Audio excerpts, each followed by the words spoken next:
네, 안녕하십니까. 안녕하세요. 진짜, 형님이 말씀하신 대로, 올해 2021년 마지막 주일입니다. 다음 주는 2022년 새해 첫날에, 이제 새해죠. 새해 첫 주일에 이제 뵙겠습니다. 그러다 보니, 이제 다음 주가 내년이네요. 이렇게 한 해가 또 저물어가고 또 새해가 옵니다. 그러면 또 한 살을 더 먹는 거죠.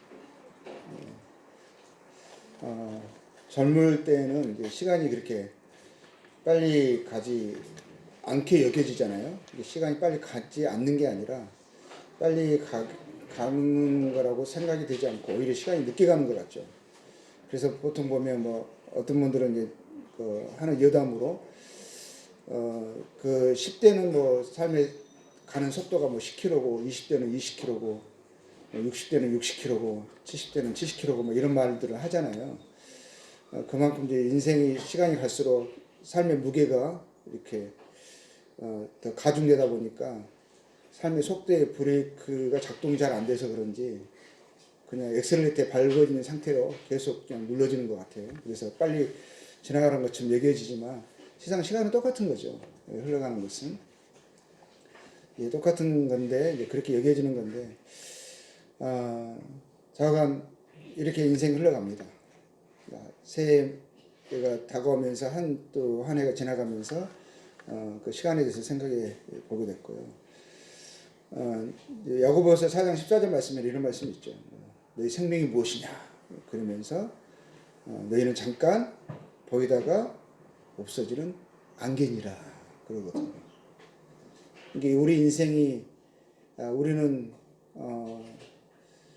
각각의 자기 삶의 의미를 두고 또 살아가면서 그렇잖아요. 인생이 또 고뇌가 있고 또 기쁨이 있고 우리의 삶에 개인의 역사가 있지만 실상 그 놓고 보면은 그 인생 자체가 왔다가 가고 또 오고 그게 계속 지속되는 것이 아니라 끝나는 시점이 또 저희들에게는 있고 그게 너무 유한된다는 거죠. 그래서 베드로 전서의 1장에 그렇게 말을 했었죠. 모든 육체는 풀과 같고 그 모든 영광은 풀의 꽃과 같으니 풀은 마르고 꽃은 떨어지되 오직 주의 말씀은 세세토록 있도다 그랬거든요. 그래 인생이 풀과 같다고 합니다.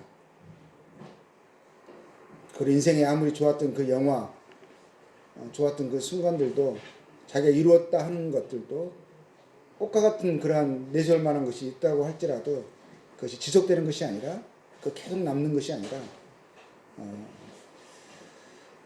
그 꽃은 떨어지고 풀은 마른다고 합니다.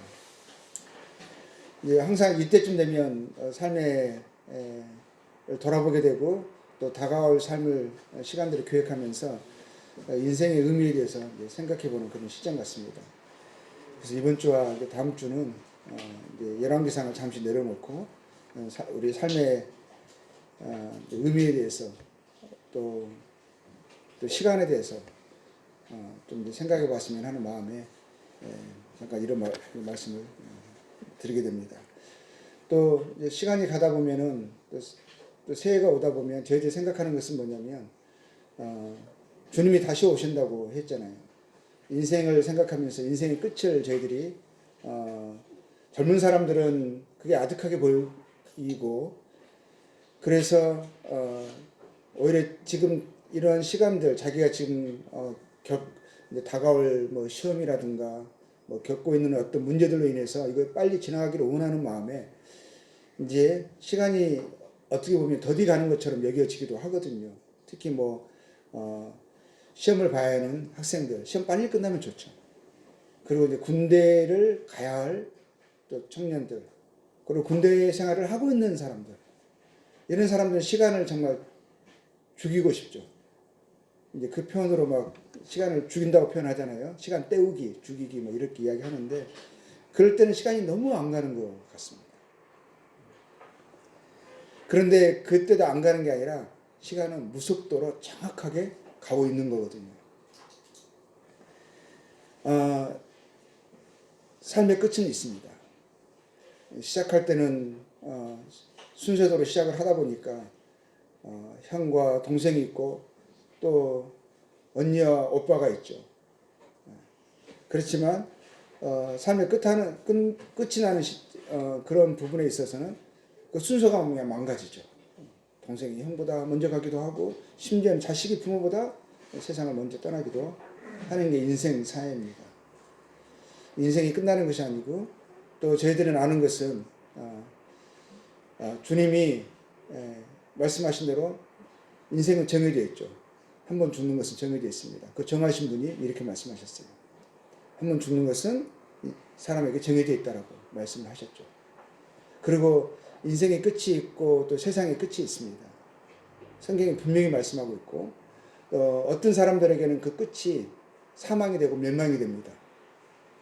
그런데 하나님의 뜻 안에 있는 사람들, 하나님의 은혜 가운데 발견된 사람들은 그 끝과 사망과 멸망이 이제는 소망이 되어지고 또 영광이 되어집니다. 너무너무 큰 차이죠. 그래서 오늘은 이제 하나님의 나라가 어느 때 임하나이까 끝을 생각하면서 또 다가올 새해를 저희들이 바라보면서 이러한 부분을 그 제목으로 한번 하나님의 나라의 도래에 대해서 하나님의 나라에 어느 때 임하나이까 이러한 부분들을 함께 살펴보기를 원합니다. 마태복음 24장 보면 마태복음 24장에 예수님께서 세상의 끝에 대해서 이야기를 하십니다.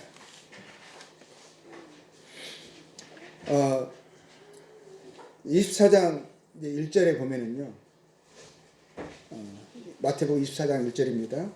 예수께서 성전에서 나와서 가실 때에 제자들이 성전 건물들을 가리켜 보이려고 나오니 대답하여 이르시되 너희가 이 모든 것을 보지 못하느냐. 내가 진실로 너희에게 이르노니 돌 하나도 돌 위에 남지 않고 다 무너뜨려지리라. 그러니까 예수님이 지금 성전에서 제자들과 함께 계시다가 이제 성전을 나왔죠. 나와가지고 제자들이 그 웅장한 성전을 이제 가리키면서 이제 말을 하니까 예수님이 뭐라고 말씀하시냐면 이 성전 그때는 그 예루살렘에 성전이 서 있는 거잖아요. 근데 그 성전을 바라보면서 하시는 말씀이 성전 위에 돌 하나도 남지 않고 다 무너뜨려지는 그러니까 예루살렘의 멸망, 성전의 파괴를 지금 이야기를 하고 이제 하셨어요. 그러니까 그 말을 들은 제자들이 3절에 예수께서 감람산 위에 성전이 있는 그 성전 옆에 동쪽에 골짜기가 있어요. 그게 이제 그 골짜기가 흐르는 물이 이제 기드온 시내가 골짜기가 있는데 그 반대편에 뭐가 있냐면은 이제 감람산이 있거든요. 감람산에서 성전이 보이죠. 그래서 이제 감람산 위에 앉으셨을 때에 제자들이 조용히 와서 이르되 우리에게 이르소서 어느 때 이런 일이 있겠사오며 또 주의 임하심과 세상 끝에는 무슨 징조가 있사오리까. 그러니까 주님이 성전에 돌 위에 돌 하나도 남지 않고 다 무너뜨려지는 것을 이야기를 하시니까 제자들이 그것에 인식하는 것은 주님이 이 세상 끝에 대해서 세상의 멸망에 대해서 말씀하시는 것으로 이해하고 그것이 어느 때에 이러한 일이 일어나겠습니까? 라고 묻는 거죠. 그러니까 주님이 다시 오심, 주의 임하심. 그러니까 주님이 다시 오신 재림 때, 지금 주님이 이 말씀하실 그때에는 주님이 지금 지상에 계시는 거잖아요. 제자들과 함께 이런 대화를 나누시고 계시는 거죠. 그런데 주님이 임하심이라는 것은 마지막 심판 때에, 마지막 때에 주님이 다시 오셔서 세상을 심판하시는 세상의 끝을 이야기하는 거거든요. 그래서 세상 끝이라고 말하는 거예요. 세상의 마지막 때. 그것을 이제 물어보면서 그러한 일이 일어날 때에 어떤 징조가 있겠습니까? 이렇게 이제 세상의 마지막 때 나타날 징조를 이야기하고 있거든요. 그래서 이제 그 이후로 이제 4절에서부터 이제 세상의 마지막 때에 대해서, 그리고 마지막 때 전에 마지막에 가까웠음을 알리는 징조에 대해서 말씀을 하고 계시는 거거든요. 24장에서. 그러면 이제 우리가 하나님의 이제 가르침, 주님께서 세상의 마지막 때에서 분명히 말씀하고 계시고요. 인생의 끝이 있어요. 그렇죠? 우리가 인생의 시작이 있고 끝이 있죠. 모든 사람이 각 개인에게는 끝이라고 여겨지는 마지막 때가 있잖아요. 인생의 각 개인에게 끝이 있을 뿐만 아니라 이 세상에도 시작이 있고 끝이 있어요. 성경이 이 세상의 시작을 이야기합니다. 창세기 보면 세상의 시작이 어떻게 되어졌는가가 기록이 되어 있어요. 그렇죠? 그리고 요한계시록 성경의 마지막에는 뭐가 되어 있죠? 세상의 마지막이 또 어떻게 이제 되어지는가가 또 자세히 또 기록이 되어 있습니다. 시작과 끝이 기록이 되어 있죠. 근데 세상의 끝에 일어날 어떤 이제 징조를 이야기하시는 거거든요. 근데 이 세상의 마지막에 이야기하시면서 이 안에는 24장 안에는 두 가지의 항상 하나님의 세상의 끝에 대해서 이야기하실 때 여기 마태복음뿐만 아니라 또 다른 이제 예언에 관련된 그런 구절들을 보면 항상 두 가지 의미가, 두 가지 관점이 있어요. 첫 번째 관점은 뭐냐면 곧 당시에 가까운 시점에 일어날 일에 대한 그런 예언이 있어요. 징조가 있고요. 또 그것이 포함이 되는 것, 또 어떤 징조가 포함이 되냐면 세상의 마지막 날에 대한, 끝에 대한 징조가 함께 포함이 되어 있어요. 그러니까 그 당시에 그 말씀을 듣는 사람들에게 해당되어지는 끝에 대한 징조가 있고요. 예. 그리고 더 큰 의미로, 거시적인 의미에서는 세상의 마지막 날에 대한 그런 그 세상의 그 징조가, 마지막 날의 끝에 대한 징조가 함께 포함이 되어 있는 거예요. 그리고 이 말씀을 보시면 당시에 말씀을 듣는 제자들, 그 예루살렘에 일어날 일에 대한 끝에 대한 징조가 함께 예언되어 있고요. 또 그것만 이야기하시는 것이 아니라 세상의 마지막 날에 대해서도 함께 이야기하고 있는 거예요. 그러니까 보세요. 그때는 예루살렘에 성전이 있죠. 그리고 이스라엘이 그 나라로 살고 있잖아요. 그 이스라엘 사람들이 이스라엘 나라 땅에 예루살렘 수도로 지금 살고 있는 거죠. 그리고 예루살렘에 성전이 있죠. 그리고 마지막 때 주님이 세상의 끝에, 그때에도 이스라엘이 있을 것과 또 심지어는 예루살렘에 성전이 있을 것, 동시에 두 가지를 이야기하는 거예요. 그러니까 그때 당시에 예수님이 계실 때 이스라엘에게 일어날 일과 또 마지막 때에 이스라엘과 예루살렘과 성전에 일어날 일이 함께 지금 이야기되고 있는 거예요. 무슨 말씀인지 알겠죠? 그러니까 그것을 두 가지를 함께 염두에 두고 이 말씀을 보셔야 돼요. 그런데 세상의 끝이라고 하면 보세요. 이스라엘이 독립된 때가 언제죠? 이스라엘이 자기 나라로 독립된 나라로 지금 이스라엘 나라가 저기 있잖아요. 중동에 있죠. 팔레스타인 옛날에는 가나안 땅이라고 하는 그곳에 지금 있잖아요. 독립된 게 언제죠? 1948년이에요. 그러면은 이스라엘이 멸망할 때가 언제냐면 70년이에요. AD 70년. 지금 우리는 AD 2021년에 살고 있는 거거든요. 2021년이 지나가고 22년이 다가오고 있죠. 근데 AD 70년에 멸망이 됐어요. 로마에 의해서 말 그대로 성전이 그때 파괴가 되거든요. 성전의 돌 위에 돌 하나도 남지 않고 완전히 바닥까지 무너졌어요. 완전 파괴가 되고 그때 이스라엘 특히 예루살렘 안에 있는 사람들이요. 그때 점령돼 가지고 대학살이 일어났어요. 그때 말에 의하면 추정된 말에 한 100만 이상이 학살당했다, 죽었다는 말도 있어요.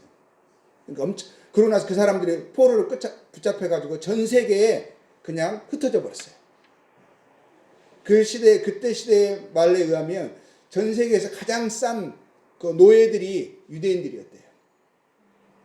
노예를 이제 팔아버리잖아요. 포로로 팔고 노예로 팔잖아요. 가장 싼 유대인들이, 아니, 노예로 팔려 나간 거고, 막 여기저기 끌려다가고 막 이렇게 간 거죠. 근데 그게 AD 70년에 일어났거든요.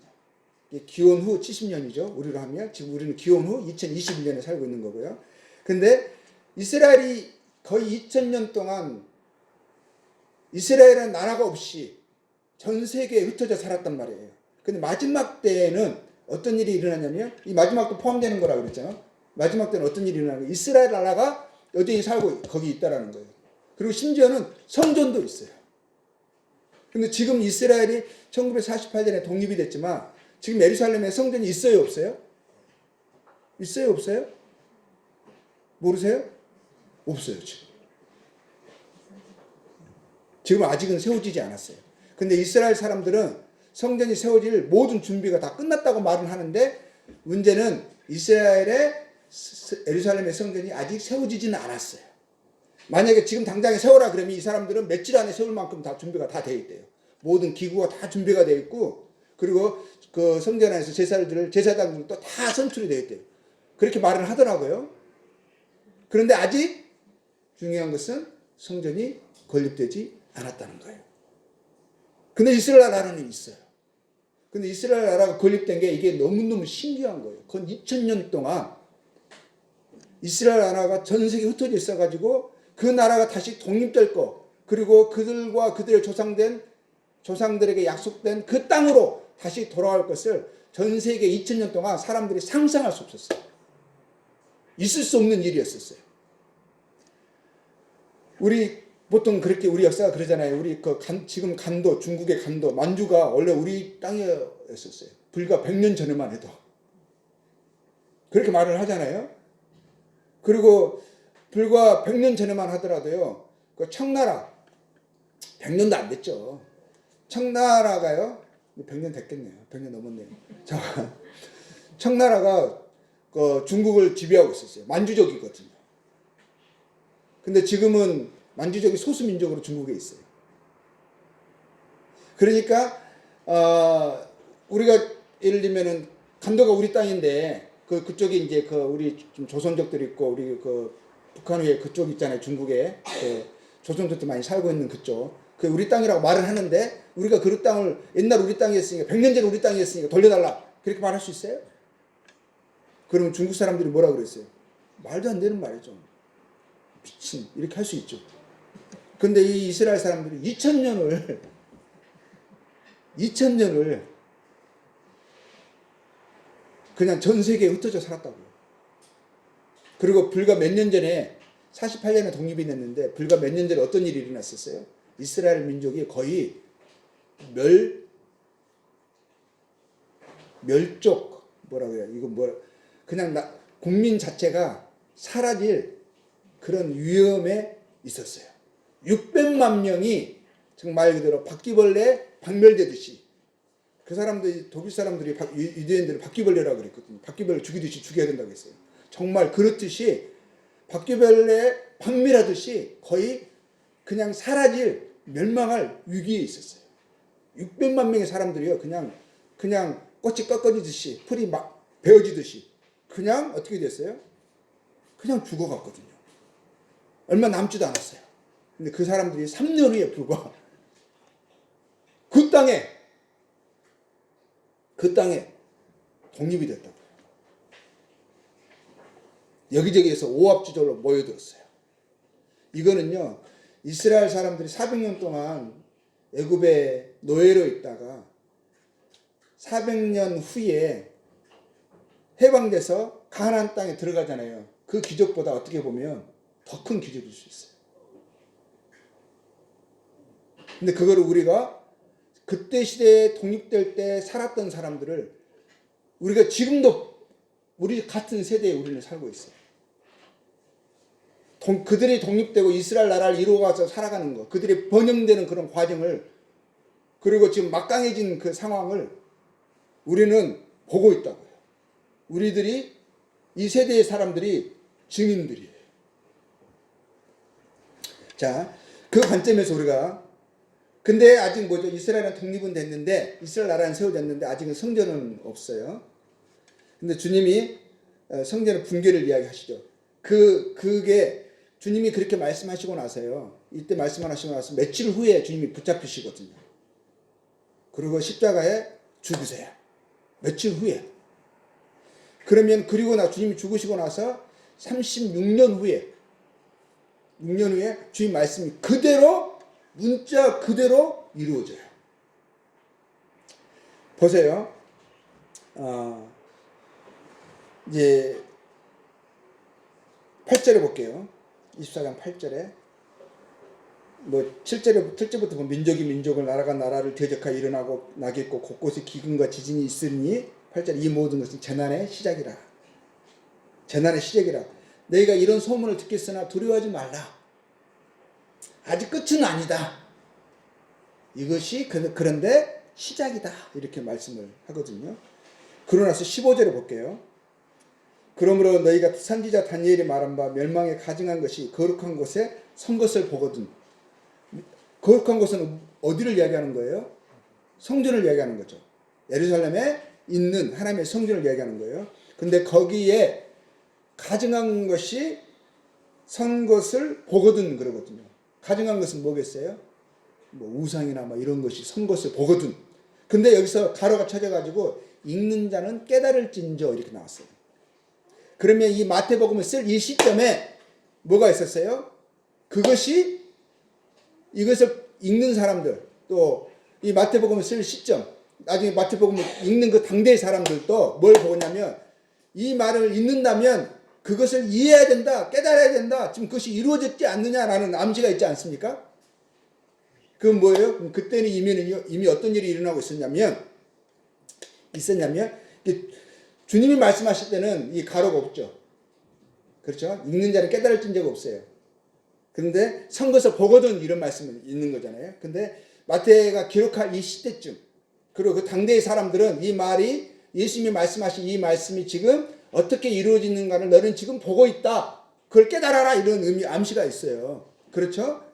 그러니까 이때는 예수님이 돌아가시고 36년 후에 30년 후에 이런 것이 지금 이루어져 가고 있었던 거예요. 그때는 이스라엘 사람들이요, 이 이스라엘 땅에서 예루살렘 성전되고 살아가잖아요.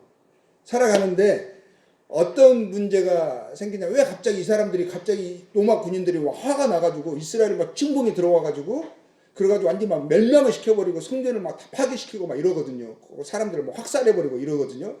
이스라엘 사람들을 막 다 끌어가가지고 포로로 팔아버리고 막 전세에 흩어버리고 이러잖아요. 왜 갑자기 이런 일이 36년 후에 예수님 돌아가시고 37년 후에 AD 70년에 일어났겠어요? 어떤 일이 일어나냐면 이스라엘이요 반란을 꾀하거든요. 반란. 봉기를 들어요. 우리가 해방하겠다. 독립하겠다. 그때 당시에 누구한테 봉기를 든 거예요? 로마 제국한테. 로마 제국 엄청난 나라거든요. 엄청난 제국이잖아요.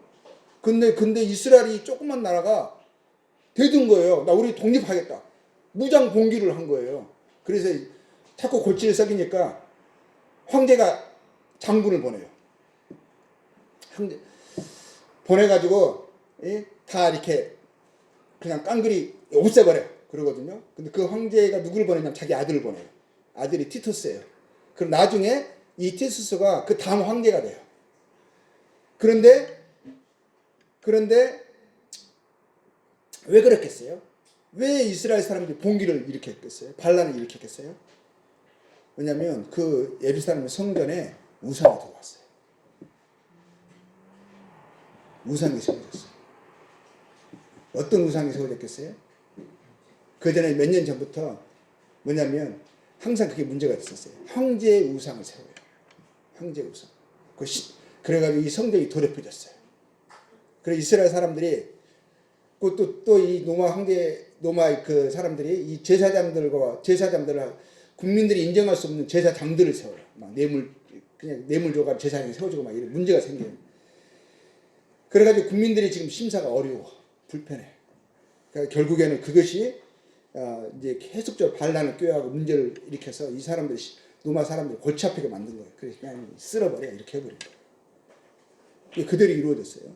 근데 지금 또 이것이 그때 당대에는 그 예언 그대로 이루어진 거잖아요. 주님 말씀하신 예언 그대로. 근데 그것이 그때만 이야기하는 것이 아니라 또 뭘 이야기한다고요? 마지막 때도 세상 끝에 대해서 이야기하고 계시잖아요. 왜냐하면 보세요. 15절에 그릇 가져간 것을 쓴 것을 보거든 뭐라고 하냐면 도망가라 그랬거든요. 세상 끝이 가까웠다라는 거예요. 그리고 21절에 큰 환난이 있겠다라는 그 환난의 시작이죠. 그렇죠? 시작이 있게 될 것이고, 그리고 그런 일들이 있을 때 여러 가지 어려운 일들이 막 거짓 그리스도, 거짓 선지자들이 일어나서 백성들 미혹하게 하는 일들이 일어날 것이고, 이렇게 되는 거예요. 그러면서 이제 그렇게 그때 당시 이야기하시는 것 같지만 세상 끝날도 이야기하는 거라 그랬죠. 그리고 그 끝날을 이야기한다는 거 29절에 보세요. 그날 환난 후에, 환난은 대환란을, 큰 환난을 이야기하는 거예요. 큰 환난 후에 즉시 해가 어두워지며 달이 빛을 내지 않냐며 별들이 하늘에서 떨어지며 하늘의 권능들이 흔들리리라. 그러면서 그때 인자의 징조가 있겠고, 징조가 하늘에서 보이겠고, 그때의 땅의 모든 족속이, 그냥 이스라엘만 두고 하는 말이 아니죠. 세상의 끝날에 대해서도 이야기하고 있으신 거죠. 땅의 모든 족속이 통곡하며 그들이 인자가 구름을 타고 능력과 큰 영광을 오는 것을 보리라. 이렇게 두 시점이 동시에 있는 거죠. 하나는 당대에 일어날 것, 그리고 마지막 때에 이런 일들이 있을 것이고, 그때 이런 일들이 일어나면 끝이 아주 가까웠다 라는 것을 동시에 말씀하시는 거고, 그리고 끝은 뭐냐면 주님이 다시 오시는 날, 심판주로, 구원주로, 지금 이 땅에 2000년 전에 지금 제자들과 이야기하실 때는 주님이 구원주로 지금 그 땅에 오셨잖아요. 육체를 입고 오셔가지고 심지어는 며칠 후에 십자가에 못 박혀 죽으세요. 붙잡히시고. 그런데 이제 나중에 다시 오신 것을 이야기하죠. 그때는 큰 영광 가운데서 세상을 심판하기 위해서 오실 것을 이야기하시는 거예요. 세상의 끝날을 이야기하는 거죠. 능력과 큰 영광으로 오는 것을 세상의 모든 족속들이 볼 것이다. 그리고 믿지 않는 자, 거절한 자들, 죄악 가운데, 불의 가운데 살아간 모든 사람들이 주님이 심판주가 이 땅에 오시는 것을 보면서 두려움과 통곡을 하게 될 것이다.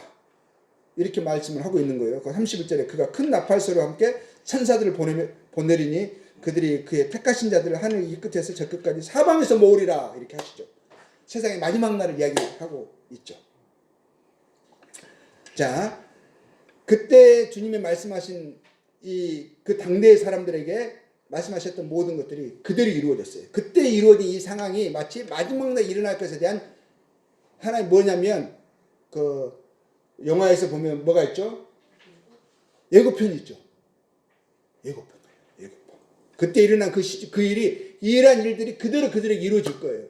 그때 그들에게 이루어진 그 일이 동시에 세상의 마지막 날에 그대로 이루어질 거예요. 그들에게 일어난 것은 그냥 하나의 예고편.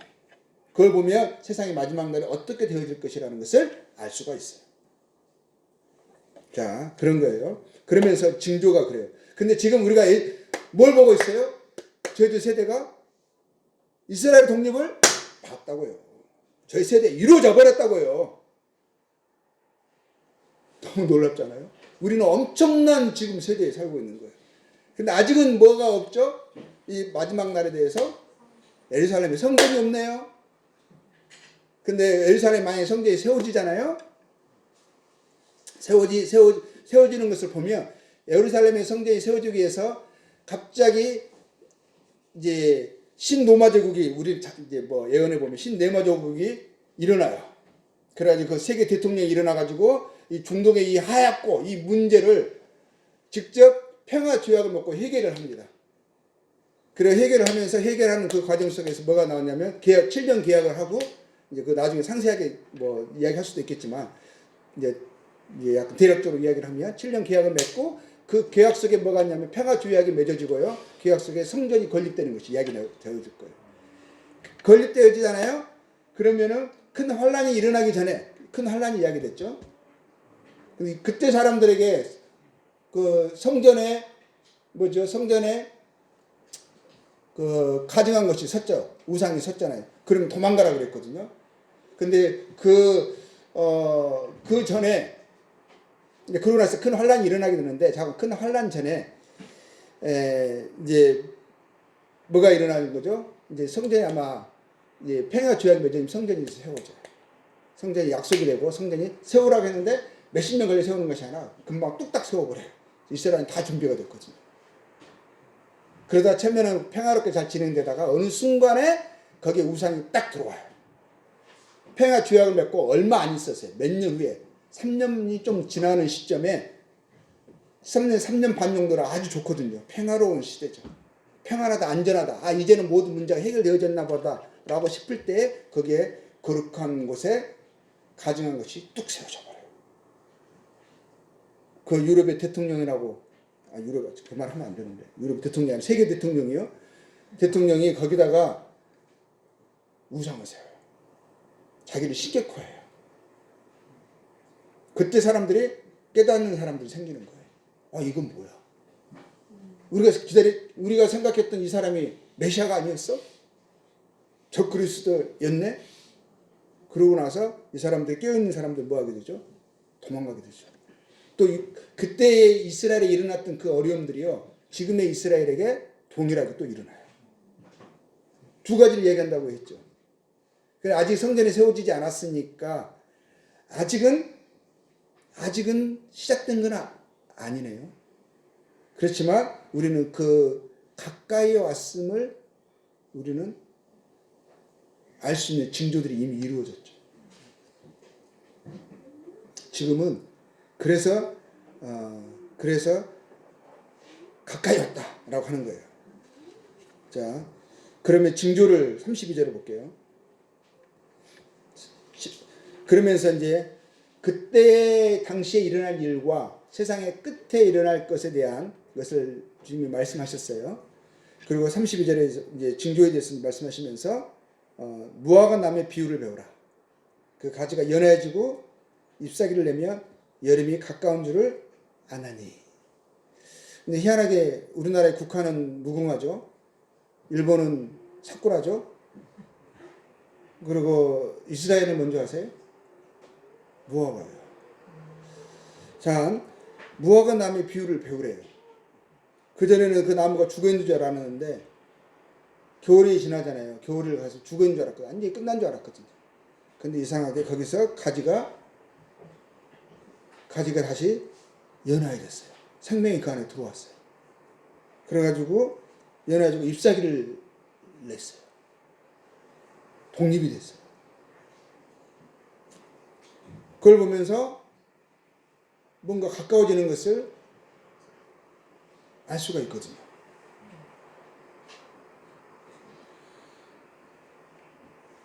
그리고 나중에 이제 예루살렘 성전이 세워지고, 근데 아마 구원받은 성도들은 거기까지는 안 볼 수는 있어요. 성전이 세워지는 것까지 못 볼 수 있어요. 그 이유는 그때쯤에서 구원받은 성도들이 이 땅에서 없어져요. 우리가 흔히 아는 휴거라는 일이 일어나게 되죠. 그럼 이 땅에서는 이제 큰 환란, 대환란이 일어나게 되는데, 자, 그걸 이제 30절에 이와 같이 너희들이 이 모든 일을 보거든 인자가 가까이 문 앞에 이른 줄 알라 하셨어요.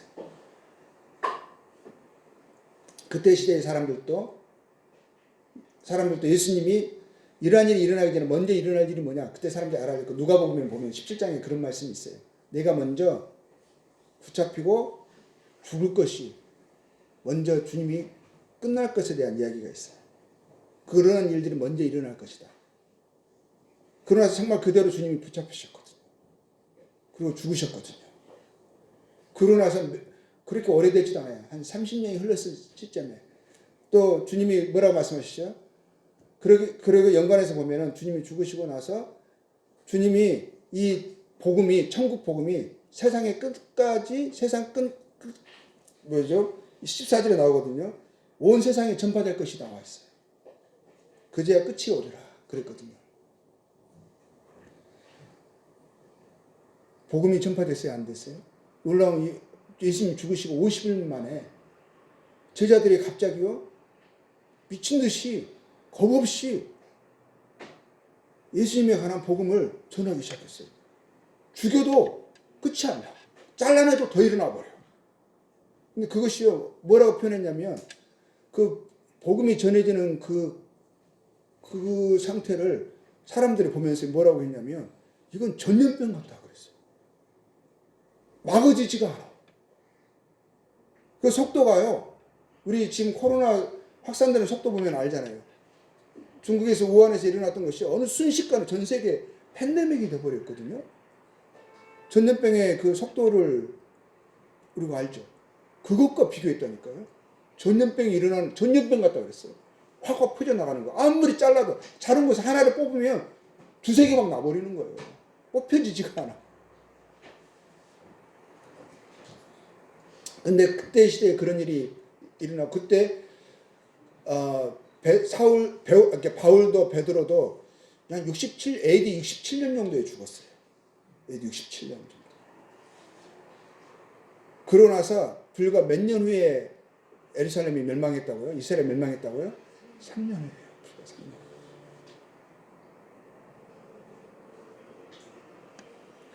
그러니까 지금 우리 이 세상이 어떻게 되죠? 이스라엘이 유대인들이 600만이 학살당하고 히틀러에 의해서, 그래서 3년 후에 이스라엘이 1948년 5월 14일 독립을 했어요. 그 땅에 차지했어요. 그러죠? 600만 명이 죽고 불과 3년 후에.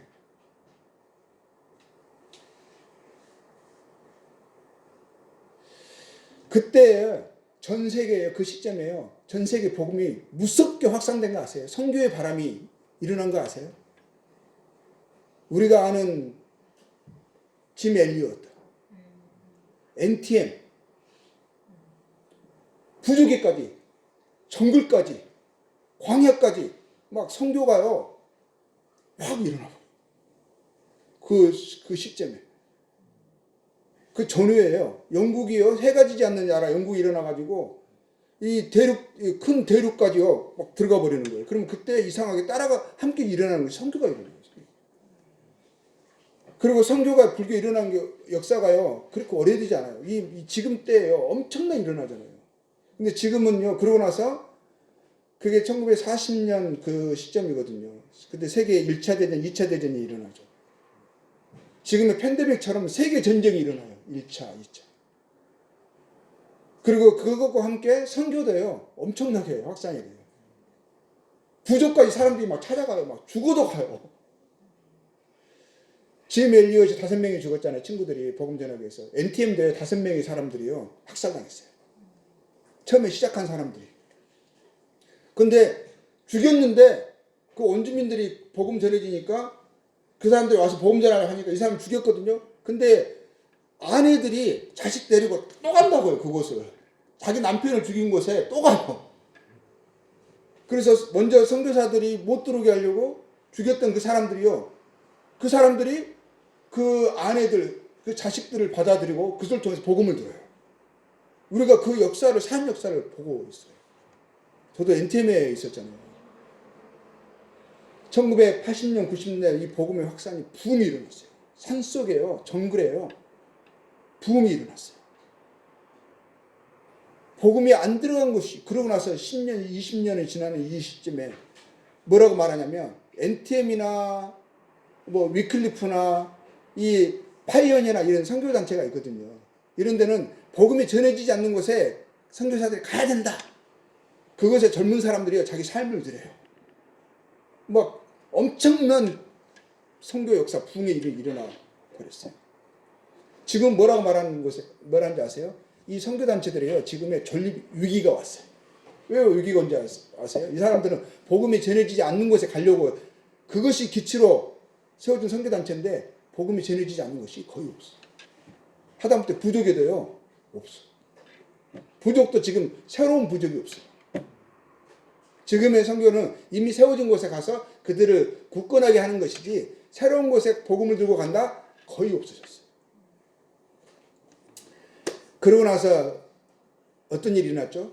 90년대 철의 장막이라고 했던, 도저히 무너지지 않을 것 같던 국가가요 너무 어이없이 스르륵 저절로 무너져 버렸어. 90년대. 그리고 어떤 일이 일어났죠? 선교사들이요, 앞다투어 그곳에 가기 시작했어요. 저도 그래서 90년대 몽골에 간 거잖아요. 그리고 저 시골까지 내려갔거든요. 이런 선교사들이요, 복음을 들고 공산권에 가서 복음을 전할 수 있는 그런 자유와 기회가 주어진 거죠. 복음이 세상 끝까지 전해지는 이 시점, 이스라엘이 또 독립됐고, 또 얼마 전에 예루살렘을 수도로 해야겠다는, 거기에 대사관을 건립하겠다는, 또 그런 일들이 막 미국에서 트럼프 대통령 나와가지고 또 문제가 되고 막 그러잖아요. 자꾸 지금 이게 자꾸 안건이 되어지고, 이게 하나의 그냥 어떤 충돌의 어떤 시발점이 되어지고 이러는 거거든요. 자, 이런 일이 일어나는 그러한 세대의 저희들이 살고 있습니다. 예루살렘의 성전이 세워지는 것은 어떻게 보면은 그냥 일어날 것 같고 시간 문제라고 얘기해집니다. 희한한 게 뭔지 아세요? 지금 예루살렘의 성전의 그 성전터, 나중에 거기에 예전에 있었던 성전터였죠. 예수님이 말씀하신 감람산에서 제자들과 함께 성전을 보면서 네가 성전을 보느냐? 돌 위에 돌 하나도 남지 않고 다 무너뜨리시리라. 봤던 그 감람산 위, 그때 성전을 봤던 그 성전터가요, 지금은 누가 차지하고 있는지 아세요? 그 터 부분에 이슬람의 골든돔이라고 혹시 들어보셨어요? 그 장소 비슷한 것이 거기 있어요. 거기에 예전에 그쪽에, 그가 모리아산 쪽이거든요. 모리아산. 거기 예루살렘에 성전이 있던 그 터예요. 지금은 감람산에서 바라보면 그걸 바라보죠. 근데 그 옆에 세워질지, 그게 무너지고 그 자리에 세워질지, 왜냐면 그 터가 꽤 넓은 터니까. 거기에 대해서는 이제 이렇게 저렇게 이야기하는 분들이 있어요. 근데 좌우간 그 쪽에 이제 성전이 세워질 거거든요. 이스라엘은 모든 준비를 완벽하게 지금 갖춰왔고, 마치 조립식처럼 갖다 그냥 블록 맞추듯이 탁탁탁 세우면 끝나요. 한 달도 안 걸릴 거예요. 자, 그런데 3절 4절 보겠습니다. 내가 진실로 너희에게 말하노니 이 세대가 지나가기 전에 이 일이 다 일어나리라. 그때 주님이 말씀하실 그 당대, 그 사람들이 그걸 보고 있죠. 그 세대가 다 지나가기 전에 이루어진대요. 그 사람들이 다 지나가기 전에, 죽기 전에, 그때 살았던 세대 사람들이 다 지나가기 전에 그 일들이 그 당대에 그대로 이루어졌어요. 사도 요한은요, 사도 중에서 제일 오랫동안 살았거든요. 거의 AD 한 100년 정도에 이제 죽었다고 되어 있어요. 그러니까 거의 예수님 죽고 나서도, 돌아가시고 나서도 한 근 70년 가까이를 살았죠. 다 봤어요.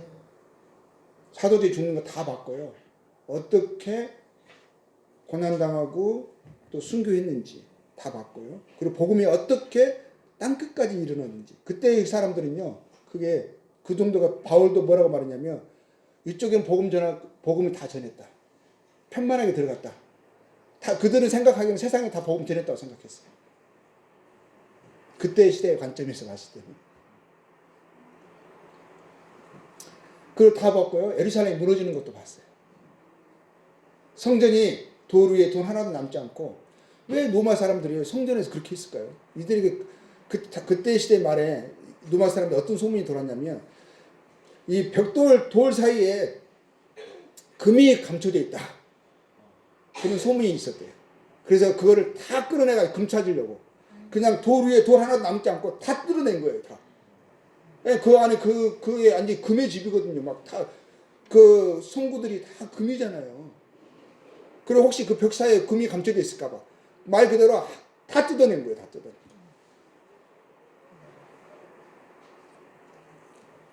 그게 다 이루어졌잖아요. 그 세대. 그래서 저는 이제 세대를 몇 년으로 보는가 그에 대해서 이야기하는 사람들이 여러 있어요. 근데 그것은 이제 저희들은 이제 다만 추측을 할 뿐이지 정확하게 뭐 언제 이렇게 할 수는 없어요. 주님이 뭐라 그랬냐면 그 날과 그때는 아무도 모른다고 하셨기 때문에. 근데 이 세대를 우리가 했을 때 생각할 수 있는 것은 제가 생각하는 관점에서 성경에서 봤을 때 아브라함에게 말씀하시기를 아직 그가 자식이 하나도 없을 때 이삭이 태어나지 않았을 때 그 후손들에게 일어날 일을 말씀하시면서요. 4대 만에 이스라엘 백성들이 그들과 그들의 조상에게 약속된 그 땅으로 돌아올 것에 대해서 이방에 객이되어 있다가 돌아올 것을 이야기했거든요. 4대 만에. 근데 그들이 노예가 되고 몇 년 후에 돌아왔냐면 430년 후에 돌아왔어요. 그러니까 4대째. 한 4대면 뭐냐면 네 세대에 태어난 사람들이 오래 사는 것을 가장 늦게 죽는 것을 생각해 봤을 때 보니까는 4대면 한 대가 한 100년 정도 좀 넘네요. 한 100년에서 조금 100년 전후잖아요. 4대니까 430년 후에 돌아왔으니까. 뭐 이게 시간을 측정하는 것은 좀 위험한 것은 해요. 왜냐하면 주님이 36절에 35절에 보면 천지는 없어질지언정 내 말은 없어지지 아니하리라 하셨거든요. 주님의 말씀은 반드시 이루어져요. 말씀하신 그대로 성취가 되어질 거예요. 그런데 36절에 조심해야 할 것을 말씀하셨어요. 그러나 그날과 그때는 아무도 모르나니 하늘의 천사들도 아들도 모르고 오직 아버지만 아시느라. 이거는 주님이 모르신다는 말씀이 아니라 하나님의 권위 아래 있다는 거죠. 주권 안에 있다는 거죠. 그래서 때와 시를 알려고 하지 말아라. 사도행전에서도 그날과 그때에 대해서 너희는 알 바 아니다 하셨어요. 알 바 아니다. 그렇지만 뭘 말씀하셨어요? 징조를 이야기하셨어요. 징조. 이러한 일이 일어난 것을 보거든 가까운 줄을 알고 깨어있고 준비하고 정신 차리라 하셨거든요. 그거를 데살로니가서 5장에서는 뭐라고 말하고 있냐면 여기에서는 무화과 나무를 이야기하셨어요. 가지가 연하여지고 그러면 잎사귀를 내면 여름이 가까운 줄 알라. 그걸 되어진 것을 보면서 가까이 왔구나 하고 한 것을 짐작하라 하시는 거죠. 근데 데살로니가전서 5장에서는 그걸 가지고 뭘 말씀하시냐면 임신한 여인에게 해산의 고통이 이름과 같이 라고 하면서요. 우리가 보통 예정일을 말하죠.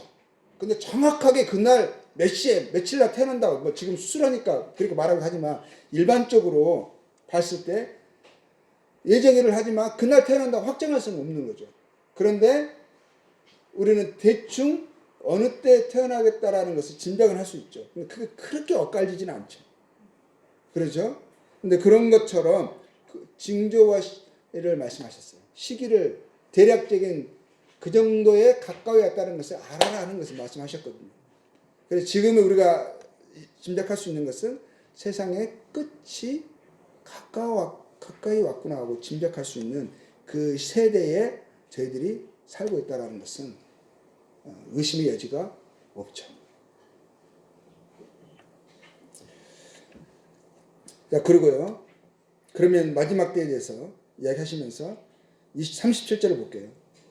노아의 때와 같이 인자의 임함도 그러하리라. 홍수전에 노아가 방주에 들어가던 날까지 사람들이 먹고 마시고 장가들고 시집가고 있으면서 홍수가 나서 그들을 다 멸하기까지 깨닫지 못하였으니 인자의 임함도 이와 같으리라. 그때 두 사람이 밭에 있음에 한 사람은 데려가고 한 사람은 버려둠을 당할 것이요. 두 여자가 맷돌질을 하고 있음에 한 사람은 데려가고 한 사람은 버려둠을 당할 것이니라. 그러므로 깨어있으라. 어느 날에 너희 주가 임할는지 너희가 알지 못함이니라. 너희도 아는 바니 만일 집 주인이 도둑이 어느 시각에 올 줄을 알았더라면 깨어 있어 그 집을 뚫지 못하게 했으리라. 이러므로 너희도 준비하고 있으라. 생각지 않은 때에 인자가 오리라. 깨어 있으라 하시고요, 준비하라고 말씀을 하시죠. 마지막 때에 대해서 말씀하시고, 마지막 때가 되어졌을 때 일어날 징조에 대해서 말씀하시고, 이러한 일들이 일어나는 것을 보거든 정신 차려라 이거거든요. 깨어 있으라. 그리고 준비하라 그래요. 뭘 준비하라는 거죠? 주님이 오실 것을 생각하고 준비된 마음과 삶으로 살아라 하시는 거죠. 자, 근데 노아의 때에 대해서 말씀하시면서요, 노아의 시대의 사람들의 죄악을 이야기하잖아요. 이러니까 하나님이 심판하셔서 오셔야만 하는 거다라는 죄악이 언급된 게 아니라요, 일상이 언급되고 있어요. 보세요. 노아의 시대에 사람들이 주님 오신다는 것을 전혀 인식하지 못하고 세상의 멸망을 전혀 인식하지 못하고요, 뭐라고 이야기하고 있죠. 그들이 듣긴 들었어요, 노아를 통해서. 근데 전혀 몰랐던 게 아니라 믿지 않았던 것이고 인정하지 않았던 것이고, 그것은 이제 모르는 것을 이야기하시는 거죠. 근데 이제 뭐라고 하는 거죠? 그들의 특징이 뭐였었어요? 특징을 할 수 없는 특징이었어요. 일반적인 것이었어요. 뭐였어요? 먹고 마시고 장가두고 시집가고. 이게 문제예요? 그들의 악함이 나오지 않죠. 그냥 일상이 나오는 거예요. 그냥 사람이 계속 그냥 여전히 오늘이 가고 내일이 오고 한 해가 가고 새해가 오고 봄, 여름, 가을, 겨울, 그냥 일상의 삶을 살아가고 있는 삶을 이야기하고 있는 거거든요. 그리고 이들이요, 이런 나쁜 어떤 막 악한 죄들이 막 언급되는 것이 아니라 뭘 이야기하고 있어요? 마지막 때에도 두 사람이 밭을 갈고 있고, 그냥 일상의 삶의 터전이죠. 맷돌질을 하고 있고, 그냥 일상이 이야기되고 있어요. 근데 특징은 겉에서 봤을 때는 똑같이 일상을 살아가고 있는 거죠. 근데 똑같이 맷돌질을 하고 있어도, 똑같이 밭일을 하고 있어도, 똑같이 먹고 마시고 시집가고 장가가고 있어도, 그걸 하지 말라는 게 아니에요. 먹지 말아라, 마시지 말아라, 끝이 가까이 왔으니까. 주님이 가까워 오셨는데 너 지금 정신 차려야지. 먹고 마시고 있어? 시집가고 장가가고 있어? 이걸 말하는 게 아니잖아요. 그걸 하지 말라는 게 아니에요. 그냥 일상을 살아가요. 밭일 하지 말라고 하는 거 아니거든요. 어떤 사람들은 세상이 끝나는 일이었으니까 뭐 아무것도 하지 말고 어느 곳에 모여서 막 찬양 부르면서 시옵소서 막 이런 그런 일이 있었죠. 그게 아니죠. 똑같이 먹고 마시고 시집가고 장가가고 밭일하고 맷돌질 하는데, 어떤 깨어있는 사람들은 뭐예요? 똑같이는 하고 있는, 겉에서 봤을 때는 똑같은데 어떤 사람은 전혀 주님 오신다는 생각이 없어. 이것이 그냥 계속 될 것 같아. 근데 그런 일을 하고 있어도 그 사람 마음 뭐예요? 주님 오심을 인식하고 준비하고 깨어있는 삶인 거죠. 그걸 아는 삶이에요. 그건 깨어있다라는 게 뭘까요? 준비하고 있다라는 게 뭘까요? 그런 어떤 삶을 두고 이야기하는 걸까요? 모든 것을 그만두고 막 복음만 전하고 막 찬양만 하고 어시없어서 막 하면서 이게 깨어있는 게 아닌 거예요. 일상을 살아가면서, 매일의 삶을 살아가면서 준비하고 깨어있고 정신 차린 삶을 살아갈 수가 있고, 또 막 찬양하고 막 복음 전하고 막 그것만 하는데 여전히 깨어있지 않고 준비하지 않고 정신 차린 삶이 아닐 수도 있는 삶을 살아갈 수도 있다라는 거예요. 이 부분에 대해서는 이제 사도행전에서도 사도들도 이제 오늘 조금 암시만 하고 다음 주에 이어서 하겠습니다. 데살로니가 전서 5장 보면 5장 1절에 비슷한 부분이 있어요. 5장 1절에 형제들아, 때와 시기에 관하여는 너희에게 쓸 것이 없으며, 그래서 때가 시기에 대해서 그것에 대해서 강조하지 않죠. 끝날이 있다라는 거 분명히 언급되고 있어요. 그리고 끝날이 일어날 징조들에 대해서도 말씀하셨어요. 그러면서 더 강조하는 것은 뭐죠? 준비하고 있어라, 깨어있으라, 정신 차리라가 강조되는 거죠.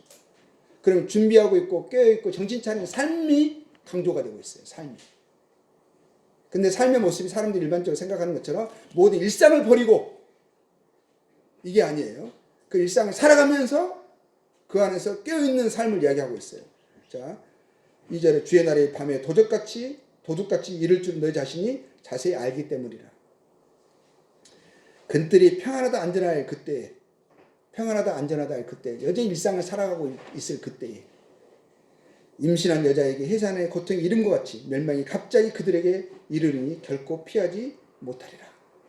멸망이 마지막 주의 날이, 심판의 날이 분명히 말씀되고 있습니다. 그리고 그날이 이룰 것을 분명히 주님이 나타내 주셨어요. 자, 4절에 형제들아 너희는 어둠에 있지 아니하며 그날이 도둑같이 너희에게 임하지 못하리니 너희는 다 빛의 아들이요 낮의 아들이라. 우리가 밤이나 어둠에 속하지 아니하나니 그러면 우리는 다른 이들과 같이 자지 말고 오직 깨어 정신을 차릴지어다. 자는 자들은 밤에 자고 취하는 자들은 밤에 취하되 우리는 낮에 속하였으니 정신을 차리고 믿음과 사랑의 호심경을 붙이고 구원의 소망의 투구를 쓰자. 하나님이 우리를 세우시는 노하게 이르게 하심이 아니요 오직 우리 주 예수 그리스도로 말미암아 구원을 받게 하심이라. 자, 10절입니다. 예수께서 우리를 위하여 죽으사 우리로 하여금 깨어있든지 자든지 자기와 함께 살게 하려 하셨느니라. 자, 여기에서 보면 이제 우리는 이제 구원받은 성도들이 빛의 아들이다, 낮의 아들이다 이렇게 말씀을 하시죠. 그러면 주님을 알지 못하는 구원받지 않는 사람들은 어둠의 밤의 아들이고 주님의 오심이 그들에게는 멸망이 되죠.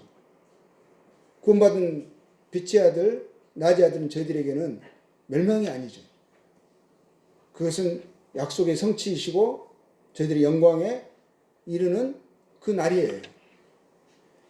그런데 그럼 여기서는 구원의 문제를 이야기하고 있나요? 너는 구원받았으니까 여기서는 그러니까 껴있는다는 그 의미가 정신 차리라는 그 의미가 우리가 껴있고 정신 차린다는 것은 구원받아라 그 관점에서만 이야기하고 있는 것 같으세요? 구원받았으면 우리는 그냥 깨어있는 건가요? 그래서 이거는 구원의 강조가 되고 있어요. 구원의 여부를 이야기하고 있는 게 아니에요. 구원을 받은 낮의 아들들, 빛의 아들인데 우리는 주님이 오심을 알고 있는데 그때가 심히 가까워 있는데 너희들은 이 어둠의 자식들처럼 이 멸망이 없을 것처럼 끝의 날이 이르지 않을 것처럼 모르고 살아가는 그들과 같은 삶의 형태를 살아가서는 안 되는 거다. 그래서 너희는 그들과 달리 정신 차린 삶을 살아야 된다. 깨어있는 삶을 살아야 된다. 준비되는 삶을 살아야 된다는 것을 강조하고 있는 거거든요. 그러니까 우리가 동일한 일상을 살아가면서 우리 성도로서 그러면 정신 차리고 깨어있고 준비하고 있는 그 삶이 지금 그러한 삶을 우리가 살아가지 않으면 우리는 겉에서 봤을 때는요. 겉에서 봤을 때 물론 우리가 주님 오시면 영광에 들어가긴 해요. 근데 겉에서 봤을 때는 그 사람들과 별반 다를 바가 없는 그냥 자는 삶? 그냥 뭐냐면 겉에 봤을 때는 죽어있는 것 같은 삶? 어둠의 삶? 뭘 살아가게 있는 거예요. 그래서 그렇게 하지 말으라고 깨우는 거죠. 너희는 그들처럼 이 죽었는 것처럼 자는 것처럼 살아서는 안 된다. 깨어 있어야 된다. 준비하고 있어야 된다. 정신 차려야 된다라는 삶을 이야기하고 있는 거거든요. 그래서 그럼 준비하고 깨어 있고 정신 차린 삶이 무엇인가? 그게 중요한 거거든요. 그런 삶을 어떤 삶을 이야기하고 있는 것인가? 이제 그 부분에 대해서 저희들이 오늘 시간이 많이 흘러서 다음 주에 더 이야기를 하도록 하겠습니다. 다음 주에 그 이야기를 하기 전에 다음 그 이야기를 할 거고요. 그 10절 말씀을 항상 이제 이번 주에 다음 주까지 기억하시면서 두면 좋겠어요. 10절 말씀은 뭐냐면 구원받은 성도가 깨어있는 삶은 준비되고 있는 삶은 이 부분이거든요. 이렇게 살아갈 때 우리가 준비되어 있고 깨어있고 정신 차린 삶을 우리가 주님이 원하시는 그런 삶의 모습으로 빛의 아들들의 모습으로 살아갈 수가 있는 거고 이러한 모습이 그렇게 살아가고 있는 것이에요. 우리를 위하여 죽으사 우리로 하여금 깨어있든지 자든지 항상 주님과 함께하는 삶. 주님을 인식하고 주님과 동행하는 삶. 이 삶을 이러한 삶이 준비되어 있고 깨어있고 정신 차린 삶이거든요. 그러한 삶의 모습에 대해서 그러면 그것이 어떠한 모습인지 좀 더 구체적으로 다음 주에는 그 말씀을 우리가 교제하도록 하겠습니다. 그래서 이 부분을 또 일주일 한번 생각해 보시고요.